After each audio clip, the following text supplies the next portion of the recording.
spoštovane gostje, strokovnjaki in strokovnjakinje, lepo pozdravljeni. Naš projekt gre počasi k koncu. V okviru tega projekta se je dogajalo marsikaj.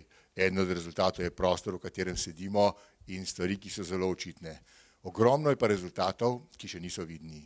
Od tega, da smo odkrili pravzaprav datum, kdaj je sploh bila prva invalidska organizacija na Slovenskem ustanovljena, to je bilo 7. november 1920, da smo pred nedavnim odkrili tudi še pravila prvega društva in celo vrsto drugih zgodovinskih zanimivosti, da se je dogajalo še marsikaj in da smo tudi zaradi tega projekta slepi in slabovidni danes mnogo bolj prisotni v naši družbi, kot smo bili.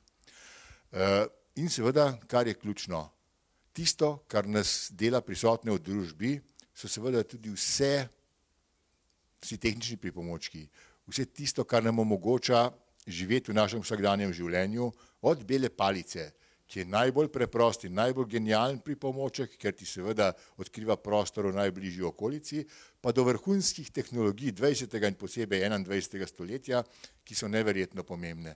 Pomembne zaradi tega, ker nam omogočajo delati praktično vse tisto, česar še pred 20-30 leti slepi nikakor nismo mogli delati, ali pa je bilo to res le s tujo pomočjo. In zato sem vesel, da ste se odzvali. Vesel sem in hvala vsem strokovnjakom, ki boste tukaj sodelovali in nam boste predstavili nekatere novosti in seveda tudi tistim medijem, ki so imeli toliko posluha, da bodo tudi o tem poročali, da bodo povedali, zakaj je to pomembno. Seveda največ o tem bomo rekli na naši okrogli mizi ob koncu. Jaz vam želim vsem bogat in prijeten dan. Hvala.